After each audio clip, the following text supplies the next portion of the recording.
spread. So Iowa's a 3.5-point favorite on the road, 37.5. That's an old Hawkeye Badger point total for sure. FS1 and game times at 6 Central. Yep, 6 Central. All right. So one question for you and the chat. People chime in on this one. Since basketball was mentioned, Iowa's lost 2 games in football. The women's basketball team, since when? Caitlin Clark, or did it start before then, has become a major factor on the sports scene in Iowa? No, it was Clark. It was Clark. There were people, they had some success and they went to the tournament, went to the Sweet 16 prior to Caitlin, but it was really Caitlin that turned this whole thing into a phenomenon within the state. Not just from a winning standpoint, but from the standpoint of popularity. Right. Okay. I don't know what the men's team is supposed to do, if there's much excitement there. New coaching. My overall question basically has to do with how many people in the state of Iowa, sports fans, will slightly shift their attention just because they figure 2 games and the way the football team looked against, not that they played a bad game against Indiana, just that it's so early in the Big Ten schedule that they've lost a second overall game. And I'm not saying their season's dead by any stretch. I hold everything we talked about last week. Just it's not gotten off to the start that they would want. In general, I don't think there's 2 losses is not enough to move any large faction of the fan base to it's time to focus on basketball mood or mode. Now, there may be people that claim that, Mark, but the reality is that's why I always find it humorous when I bring up, 2 losses doesn't do them in for their big goals. It doesn't. If they ran the table, then everything is in front of them. They could still, literally, if they win every game from here on out, they'll win a national title.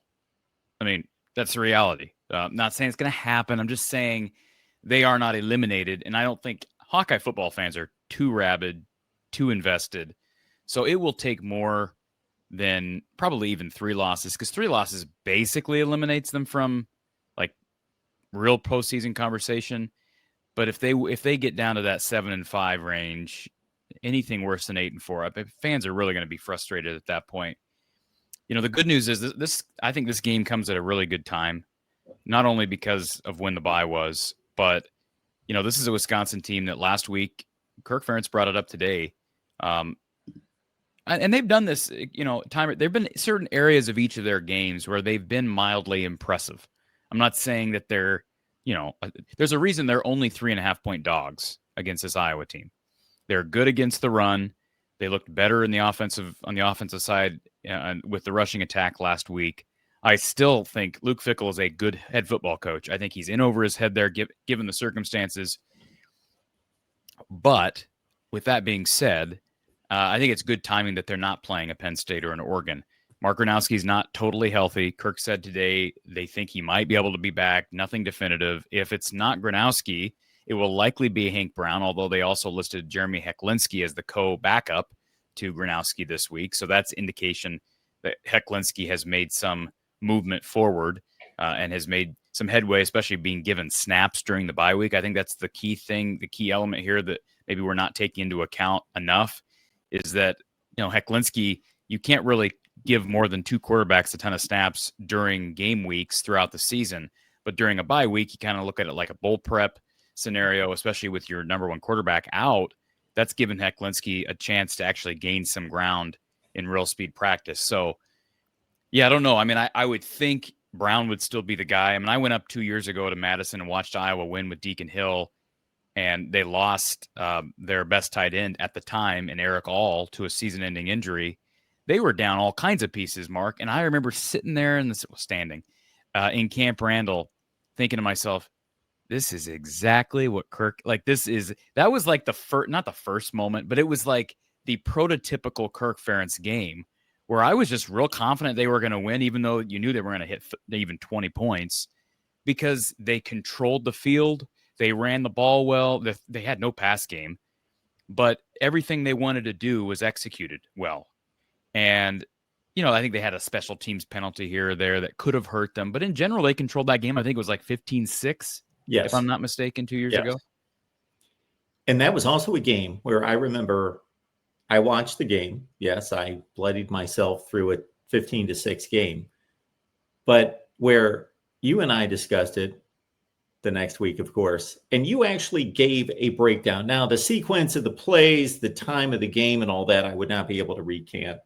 But to basically make a case that Kirk wanted to punt, he Yeah. rather have had his Yes. offense just punt the Correct. ball than Absolutely. mess up and give the Absolutely. ball away to Wisconsin in With good that field. offense and that quarterback scenario, they were totally content. And they also had, let's not forget, they had the guy named Torrey Taylor.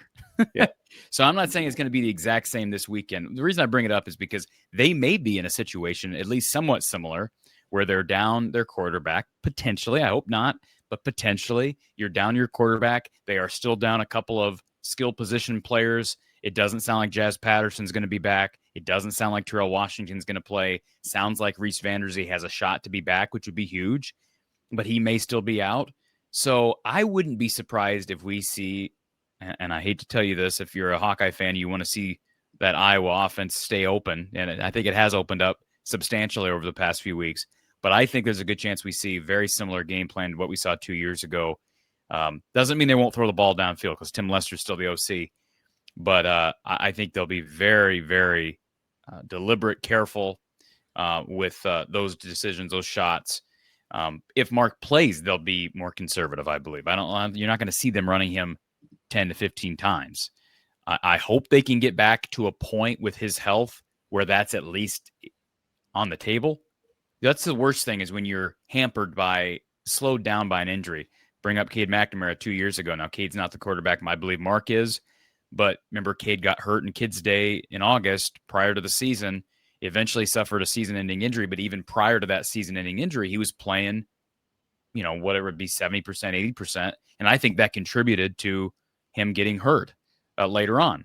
Now, I can't prove that, but not only are you losing a facet of your weaponry, your scheme, your plan, but you're also playing hurt, which leaves you susceptible to further injury. So I made the comment yesterday before we even got the depth chart and before we heard Kirk today that I would not be shocked, regardless of Mark's availability. It sounds like he's medically cleared to play, but I would not be shocked if Iowa holds him back, not because I believe that they think this is a walkover, but because I believe they think that whoever the quarterback is, the best way to play against this Wisconsin team is as they did 2 years ago. So if we can execute our game plan like we did 2 years ago, it's less important who Iowa trots out at quarterback. Does that make sense, Mark? Like we'd rather just go, let's give Mark another week of rest. We got Penn State coming to town in a week. Let's just, trot Hank Brown out there or Jeremy Hiklinski. Let them hand the ball off, 35 times. Although, again, I think it's going to be hard to run the ball against this Wisconsin front. But if they can control, I think the biggest question, and I haven't come out in my preview yet, is will Iowa special teams really recover? Because we've talked about that 2 weeks ago. You could argue, week and a half ago, special teams sort of let Iowa down. And I had a live show with Tyler Kluver, Big Grove Brewery on Friday, and we had a great conversation. I need to cut that up and post it on the channel. We had a great conversation about snapping because he's a former long snapper. And he broke down that missed kick by Drew Stevens. Laces were 9 o'clock instead of noon. Shouldn't have mattered. Still is very kickable for Drew Stevens. But Tyler brought out how, that whole, what people don't realize is that whole unit, that whole process, long snapper, a short long snap to the holder spins the ball, tries to get those laces straight out so the kicker can make that field goal. Iowa's made that look easy in large part over recent years. But if you're just a little bit off, whether the snapper's a little bit off timing-wise, he's not consistent with the spin of the ball, or the holder's not able to get those laces, it does disrupt things enough. And I'm not blaming anybody specifically, but the point is special teams has not been as efficient or proficient as it needs to be. If they can, and bye week aside, right? Bye week, you'd hope that LeVar's made some headway with these things, with the long snappers, with the field goal unit. But, frankly, Reese Dakin hasn't been a superstar. I thought he may take a bigger step forward. They haven't needed him as much. But if they can make some some improvement here, if they've made some improvement during the bye week, special teams could loom large again in Madison, given the way I believe this game will play out. The Big Ten Live Show is next with Corey and myself moving over to the main channel here at the Voice of College Football. So again, at 6 p.m. Eastern time, or you don't even need to know the time. As soon as we're done here, just switch over to the main channel. Huge week in the Big Ten. Oregon, Indiana, Ohio State, Illinois, USC, Michigan. I love this slate of games. So we will get to that next hour. Yeah, and I got some things to say about this past weekend too. So of course, yes, we had a major shocker, one of the pinnacle upsets in recent college football history, no doubt, in my mind. Yeah. Okay, so I've heard you say, and correct me if I'm wrong, that Iowa has not performed traditionally well coming off a bye. That's what it's. I don't have evidence, like statistical evidence, to back that up, but it feels that. I can give you. Yeah, I can give you anecdotes. I can give you an anecdote from 2021. I believe Iowa was coming off a loss to Purdue, its first loss of the season. Keep in mind, they had beaten Penn State when both teams were top 5 in the country. They come back the next week, lose to Purdue, and you're like, what is happening here? It was a Jeff Brom coach team, so Iowa had traditionally struggled against that program, lost to Purdue in 2020 in West Lafayette, but they got throttled by Purdue, and we thought, okay, bye week, time to regroup. They're still in the playoff race with one loss. I mean, we were talking playoffs, right? They were undefeated prior to the Purdue game. They come back and get absolutely mauled in Camp Randall. I mean, could not do anything offensively. That was after a bye week. So that was one of the more profound instances that stand out. And obviously just trips to, I said this preseason, you and some other people, you were kind of downplaying going to Camp Randall just because you kept saying how this is not the same Wisconsin team. It's not the same. And I get that, but 3.5 is only 3.5. And I know 3.5 points. Goodness. Well, but preseason, you acted like this shouldn't be a real scary game on the schedule. Well, but it always is when you go to Camp Randall. Yeah. So again, the way Iowa plays football, almost every game's close, but I can't equate my level of confidence with the final score or the Vegas line when it comes to Iowa. They're a unique case, hopefully less going forward, and I think less now than they were under the likes of Spencer Petras playing quarterback and Brian Ferentz running the offense. But so less egregious on that end of the scale. But 3.5 points at Wisconsin. So I would love for you to do a bye week breakdown sometime in the off season and go like the last 10 years. Maybe I can do it. Maybe I can do it this week. Because you could go through, obviously, and just lay out the record and people would come to conclusions. But you got to look at, obviously, there's a difference going to Columbus off a bye week and going to, Piscataway. Right. You'd have to put things in perspective, obviously. But I just know that you've said that. I think that maybe is a byproduct of the way Iowa plays football as well, and the way Kirk is so consistent. And most coaches like to go into the lab during the bye week and figure out, okay, what can we, we've only instituted 80% of the playbook. Let's pull out some gadgets. And sometimes that's a welcome addition to the team. Sometimes it bogs down or confuses people, or they kind of jump ahead and give these guys too much to think about. So there's a fine line there. Well, and I also think you brought up Brian Ferentz, not to knock him, but there's a different, we don't know yet. I mean, we can look at one season, year one, under Tim Lester, and I've got this up on my screen right now. So last year, Iowa's bye week came, prior to Ohio State, where they lost. But again, it was in the shoe. So, I mean, yeah, they lost, right? 35-7. They lost that game. And then, their second bye week last year came in November prior to Maryland, and that was a game Iowa went on the road and won by double figures with Jackson Stratton as their quarterback. So, yeah, I don't think we learned much of anything from those 2 points of evidence in 2024 under Lester, but my point is different OC.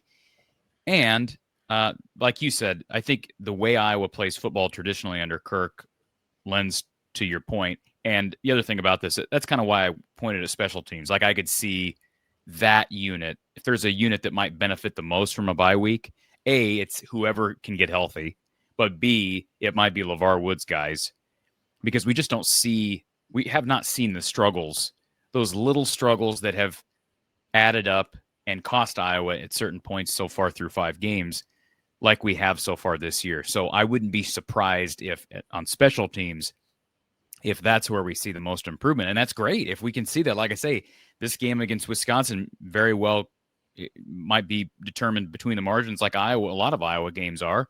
And Indiana was proven between the margins, and they lost. So this week, I expect Drew Stevens to kick really well, and I think he'll probably be needed because, again, usually low-scoring game, stingy defense. Wisconsin's got one of the best rush defenses in the country, Mark. I think they're top 5 or 6 in spite of their porous record. And same thing with Reese Dakin. He's got a punt well. Caden Weegen's been pretty consistent, with the exception being week 2 against Iowa State. He really hasn't coughed up the ball. He was just made some poor decisions against Iowa State. But I expect him to play well also. And, hey, the defense played well against Indiana. You can say what you want about Deshaun Lee getting burned on that slant play to one of the Big Ten's best receivers. But I thought play calling was a little bit precarious there. I thought that was a little bit suspect, calling that final blitz by Phil Parker. And he talked about that during the bye week.